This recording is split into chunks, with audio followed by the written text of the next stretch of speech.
inyuma ya Donaldo ndiko ndapanga gukorana n'umuririmvyikazi bunga muri Buja Flavor sishaka kumuvuga izina tutarakorana gusa no muririmvyikazi novuga abishoboye no shira muri babiri ba mbere nga muri Buja Flavor ndiko ndapangana nawe gahunda no kuvuga muzobimenyeshwa hageze.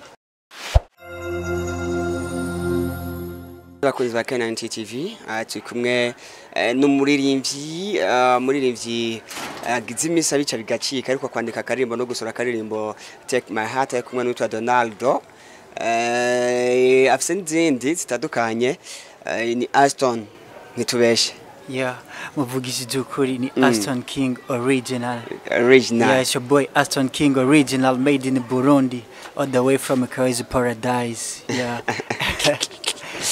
So bro, Take My Heart hano nino shaka tuganire. Nta kibazo. Kweki washimye kwikorana na Donaldo? Bon, ikintu cyambere novuga ni ubucuti na friendship. No gutahura ko uri muri game kandi ukaba hariho nabandi muri kumwe.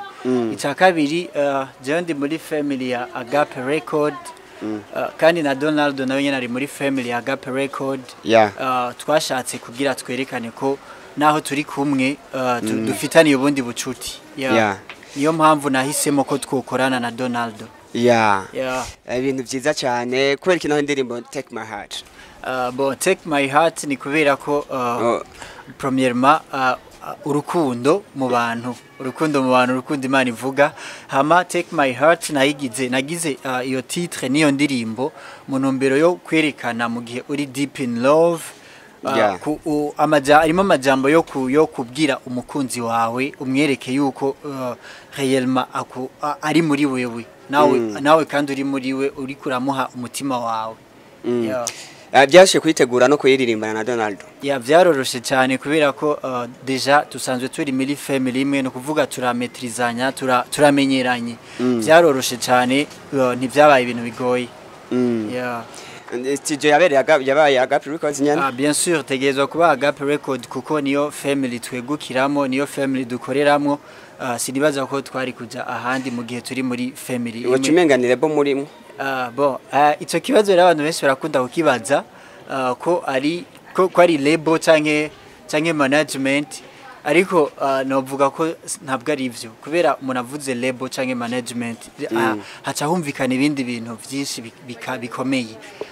Twebwe ni family, turi muri family n'umuryango, no kuvuga Clovis Pro n'umuvyeyi wacu, no kuvuga adufise nk'umuvyeyi, ni nka kujya mu muryango. Urabona mu muryango baravya mu papa n'umumama baribaruka bakibaruka abahungu n'abakobwa. Abo dufatire ku abakobwa bonyene barakura mugabo hariho igihe bazogomwa bashobore kugenda. Letwe ni family turi nk'inkumi ziri muri famille, no kuvuga ushoboye kugomwa aragenda kuko benshi hariho abaguma bakagenda. Sino ni family.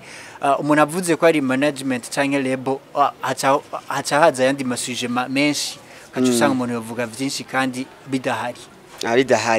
So bisigura nahantu murabajama muri hamwe babafasha gukora indirimbo. No kuvuga twebwe mu bisanzwe twaragomwe na Clovis Pro. Ndanamushimira cyane vraiment, ahari respect, n'umuvyeyi yaradufasha cyane. Yaratwumvise aravuga ati aba bana mu bushobozi bukeya no bamfise ika ngire ico ndabafashije, ngire naho ndabagejeje kugira ngo naho bogenda bazogende bavuga ati hari aho twari turi aho twavuye. Turi rero turi umuryango twebwe ngaha. Ikibuza yuko kubera umuntu avuze ngo mfise management biragoye, harashobora kuba hari undi muntu ashobora kuba kugomwa akumva ngo ufise management ugasanga hari ibintu bindi yo gukorera birenze, usanga urabihomvye kwani byitwa kuri muri management. Twebwe rero turi muri family, turi muri famille, turiko turafashwa n'umutama wacu Clovis Pro, kuvuga aradufasha bike ashoboye novuga surtout nka production audio na promotion. Amba ni ibintu kiza cyane. Tuvuge ku zindi ndirimbo nazo ziwawe. Izindi ndirimbo no kuvuga ndafise indirimbo iyo Take My Heart wavuze ni indirimbo igira kane yo hanje. Ndafise izindi ndirimbo zitatu nakoze imbere ya Take My Heart. kandi nkanashima nkengurukira aba boss banje abafana biwanje kuko zose bazakira neza usivye ko zitarafatisha aho nshaka ko zishika gusa abo zishikira barapreciate bakavuga ati kudushapo urashoboye. Ya umva ni ikintu ciza cyane feedback zigakwa zikaku feedback ndaronka feedback ujoro n'umutaga nuko gusangira ngo bavuga ngo umwanya n'isaha bitaragira urashobora gufatisha mugabo ugasanga aho ushaka gutusha nturi kurahashika sino umwanya n'isaha ugeze umuntu aronka ivyiwe sino abantu uko abo bishobora gushikira aho nshobora kuba mvuzwa bigashika abantu barapreciate ibikorwa by'iwanje. Indirimbo zawe zidandaza gute biciye hehe muri ubwahe buryo? Ko ndibaza umuziki uri mu gutunze? Umuziki uri mu bintu bintunze ngaha i Bujumbura bien sûr. No kuvuga jewe jusqu'à maintenant ahantu ndandariza umuziki wanje no vuga ni premièrement kuri YouTube. Nubwo atamusaruro urenze ndatangura ndabona mugabo ndashima. Aha kabiri naho ni nukuya no vuga gushobora gukora ama interviews gukora ama emission ndashobora kuvuga ugasanga hari abantu quelconque banyumvise hama bakagira ikintu bamfashije sino ama social media sino uvuga ngo hari ikintu ngo amaze kumpemba canke ngo ibiki ariko ama media ndabashimira cyane nimwe mumfasha nimwe mutuma ijwi ryanje rigera aho rishitse abantu bakumva ati uyu muntu arakeneye gufashwa hari ikintu bikenewe ko yoronka biciye kuri mwebwe. Merci beaucoup. Nuko tugarutse kandi ku bijyanye n'ubuzima bwawe umuntu yumvise Aston King Original yumve nde mu buzima busanzwe yumvise haruhande y'uburirimbyi yumvise Aston King Original premièrement yumve umuhungu w'imfura mu muryango w'abana indwi yumve umuhungu avuka mu Kayanza yumve kandi umuhungu ari no i Bujumbura kubwo umuziki n'ishuri nkaba niga university ndiko ndayirangiza yumve kandi umunyamahoro novuga umunyamahoro kandi aririmba cyane indirimbo z'urukundo. Yego ndakunda kuririmba urukundo cyane ariko bidasigura ko n'izindi ntaziririmba ndafise n'izindi zitari z'urukundo hari indirimbo za corona afise twakoze turi benshi ndafise indirimbo y'akazi ariko kenshi ndibanda ku rukundo sinzi ni inspiration avumbaza ngo kubera iki inspiration umva Imana iraguha inspiration uyikoresha uko nyene yaje sivyo uvuga nimba ndose inspiration y'urukundo sishobora kuyanka kuko sinovuga ngo ni Satana bayimpaye kuko jewe nemera Imana no kuvuga ni inspiration bivuye kuri inde kumana ndayikoresha uko nyene. Aston tugusabe dushiremwe uduhaka kapera gatoyi ariko ndibaza muwamutsemera ko ari je nayiririmbye indirimbo Take My Heart ni wawe tsabize cyane muri kumwe na Donaldo. Okay nakibazo sinovuga ngo ni wewe nkunze ubwa mbere ako ni wewe wenyene wajunyuzuza wanyibagije inkundo zitarizo izo nanyuzemo nabamwe bankinisha baby I gave them my heart and pray like a boo. I gave them my heart and play like a boo. I'll take my heart to ngubwire ko ngukunda. I'll take my heart to ngubwire ko ngushaka. I'll take my heart. I take my heart. Yeah, that's enough. Merci sana. So muzindi projet ufise? Muzindi projet mfise nyuma ya Take My Heart. Nyuma ya Take My Heart yari indirimbo yari prévu ko isohokana n'amasanamu. Ariko kuri ku mahirwe makeya imashine y'umu director barayivye akiri projet akiri karayikora.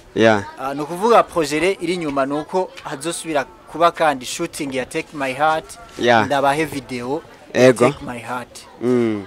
Ibindi navyo bizoca bikurikira inyuma, stock ziruzuye, ndafise indirimbo nyinshi Ziri stock. ziri stocké. Yeah. Nduvuga umuntu azoguma panga projet mu nyuma selon uko tubona ibintu bimeze. Yeah. Nta zindi ndirimbo wimirije gusohora wiyumvira kuzosohora? Indirimbo nayivuze ko mfise stock ziriho izo nimirije gusohora cyane cyane amakorabo. Yeah. Nyuma ya Donald ubunaho zoza nande? Nyuma ya Donald ndiko ndapanga gukorana n'umuririmvyikazi bunga muri Buja Flavor, sishaka kumuvuga izina tutarakorana. Gusa no muririmvyikazi novuga abishoboye no shira muri babiri ba mbere nga muri Buja Flavor. Ndiko ndapangana nawe gahunda no kuvuga muzobimenyeshwa hageze. Sinumva ko sinomuvuga izina tutarakora. Gusa umuntu ashobora guca mwiyumvira? Babiri ba mbere umuntu wabiyumviye? Vuze babiri ba mbere usa n'uwabivuze? Umuntu wese reka akurikirana ihiganiro arashobora kumudevina, arashobora kumwiyumvira, gusa nta ruhusha mfize wo kumuvuga ubu nyene tutarakora kuko murabizi ko kenshi umuntu arapanga ivyiwe mu Imana igapanga ivyayo. Kubwa babiri ba mbere ninde nande? Babiri ba mbere kubwanje nabo nyene uri kuriyumvira nawe. Oya. Kandi wavuze ko mwese ashobora kuba afise urutonde rwiwe. Nukuvuga kuri wewe nawe. Je ndafise urutonde rw'iwanje. Kandi mvuze babiri ba mbere wava ncanga mu bwenge kuko mvuze babiri ba mbere ntegezwa gushiramo niho tuzokorana. Hasi ngombwa. Kandi ndamusizemo azoba ari amashance yo kumumenya. Rero reka ayo mero tuyasubize mu mufuko tuzomubone hageze. Nuko indirimbo zatandazwa ku mbuga zitandukanye za Spotify, Amazon n'ahandi. Ko mwebwe mutarazishirako? Novuga ni vya bindi hariho mu journaliste w'umugenzi akunda kuvuga ngo gato karakura, kandi umuntu atangura ari mutoya hanyuma akagera ahageze. Rero nukuvuga kandi bavuga ngo nta ubumba ntavuka rimwe ngo ziri ingobyi. Pardon. Ibintu nk'ivyo nukuvuga umuntu ariko aratangura ntushobora gutangurira kuri escalier y'ijana kandi ariho uri kuratangura, sivyo? Ari na etape, sivyo? Bajya bageze kuri za Spotify zande hariho etape ya mbere batanguriye, sivyo? Tugenda rero bukiye etape par etape, gusa turiko turashikayo. Ubu pour le moment imbuga dukoresha novuga ko iracari YouTube. Nuko ngira afise ikindi naco wohishurira abafana bawe n'abakunzi b'umuziki mu Rundi n'abakora gukurikirana. Ikintu no bahishurira, ikintu no babwira ni cya kindi nyene namasaba one love, gushigikira ivy'iwacu premièrement no gukunda ivy'iwacu kuko mu Burundi turashoboye. Surtout turacanizwe n'akantu ko novuga kudashigikira cyane ivy'iwacu. Turashoboye ariko ikintu saba toujours nuko twoshigikira ivy'iwacu, dukunda biwacu. Ikindi ikintu basaba particulièrement nuko bokumviriza ibikorwa vya Aston King hanyuma bakagira nico bashikirije. Turacakeneye ubufasha, support yanyu, nimwe babosi bacu, mushobore kugira handi hano mudushikanya. Of course. Na channel YouTube yawe ni Aston King Original. Ego kuri YouTube muranura kuri Aston King Original, Instagram nuko nyene Aston King Original, Facebook uko nyene, na Twitter uko nyene. Nuko turashimira mwebwe mwese mwakumura kurikirana kino gano twagiranye na Aston King Original kuri K90 TV. Turashimira cyane kuba mwadukurikiranye, twizeye ko feedback zigiye kuba nyinshi nziza cyane. Turashimira cyane, mugire subscribe, like na comment. Thank you so much.